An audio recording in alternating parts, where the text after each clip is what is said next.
और नवरात्रि में भी देवी की आराधना का एक स्मरण का सुख है महाराज। ज्योत का विधान है, नवरात्रि में देवी की ज्योत लगती है, अखंड ज्योति लगती है, जवारे बुआए जाते हैं, कलश लगता है। ज्योत का भी विधान है। जिसके यहां दिया अखंड जलाया जाता है, अगर वो दिए की लो, दिए की बाती अगर दक्षिण दिशा की होती है तो उसके घर में साल भर में एक घात जरूर होती है।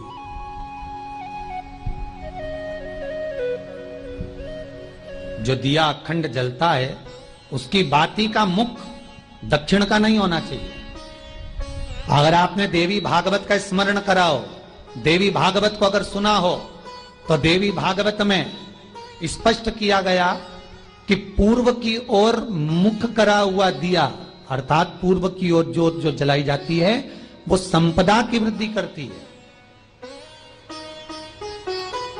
पश्चिम की ओर मुख कर कर जो ज्योत लगाई जाती है महाराज, वो वैभव को देती है। और उत्तर की ओर जो मुख कर कर ज्योत जलाई जाती है, उत्तर की ओर जो ज्योत का मुख रहता है वो आयु की वृद्धि करती है, घर में अकाल मौत को रोकती है।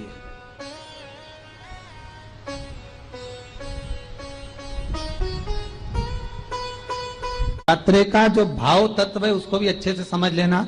दक्षिण की ओर ज्योत ना लगाएं। अगर आपको लगाना है पूरब की लगाएं, पश्चिम की लगाएं या उत्तर की लगाएं। और जितने दिन महारानी जगदम्बा जगतधात्री दुर्गा भवानी, अब की बार माताजी घोड़े पर आई है। हर बार देवी बदल बदल के आती है, इस बार जो नवरात्रे आए वो घोड़े के आए। तो घोड़े पर जो देवी जी आती है वो समृद्धि को देने वाली आती है, लक्ष्मी की वृद्धि करने वाली आती है। जैसी घोड़े की रफ्तार होती है उस रफ्तार से लक्ष्मी घर में आती है। तो ये मत सोचना कि कोरोना महामारी ने हमको नीचे गिरा दिया या कोरोना महामारी ने रोक दिया, कमाई के स्रोत रोक दिए, धन रोक दिया। चिंता मत करना। मेरी मां जगत जननी दुर्गा भवानी अब की बार घोड़े पर आई है। साल भर में इतना धन दे देगी कि आपने पीछे के 4 साल में नहीं कमाया होगा, इतनी मेरी मां भंडार भर देगी। ये घोड़े पर आई है, कोई साधारण नहीं हो सकता। देवी भागवत में स्पष्ट किया गया, जब जगदम्बा मगर पर आती है उसका भाव अलग है, और जगदम्बा जब हाथी पर आती है उसका भाव अलग है, और जगदम्बा जब घोड़े पर आती है तो जगत को समृद्धिवान बना देती है, वैभव में कमी नहीं आती। अभी भले दुनिया के लोग अभी रोते हैं कि पैसा नहीं आ रहा, कोरोना महामारी ने सब तोड़ दिया, रोक दिया, पर चिंता ना करना। मेरी मां अगर घोड़े पर आई है तो उसका सुख आपको जरूर मिलेगा। एक जरा सी मिट्टी की दुकान भी अगर आप खोल कर बैठेंगे तो चांदी और सोना के बराबर कमाएंगे, इतना धन देगी वो मारा। साधारण नहीं है मेरी माता। तात्विक सुख का आनंद देने वाली, लाभ तत्व प्रदान करने। और नवरात्रि में भी अगर आपकी कोई कामना है, आपकी अगर इच्छा है, आपका मन है, तो जगत जननी की आराधना करो।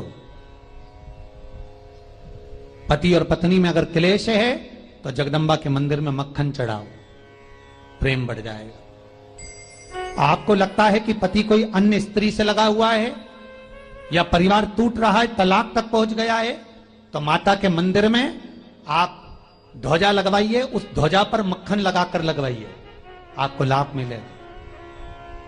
महाराज, यदि आपको लगता है कि बच्चे बहुत ज्यादा अपशब्द बोल रहे हैं, मुंह चला रहे हैं और प्रेम नहीं रख रहे, तो माता के मंदिर में लाल पुष्प, लाल चंदन और लाल चूड़ी मां को समर्पित करिए, प्रेम बढ़ेगा। बच्चा कभी आप जी से कम नहीं बोलेगा, प्रेम की भाषा निकलेगी मुंह से। मां जगतजननी की आराधना, जगदम्बा की उपासना। नवरात्रि में 9 दिन में से कोई एक दिन ऐसा ले लो जिस दिन कन्याओं का भोजन कराओ, साथ में उनको लाल चुनरी ओढ़ाओ या कोई लाल वस्त्र, लाल पूजन की सामग्री उनको दो, सुख मिलेगा, आनंद आएगा।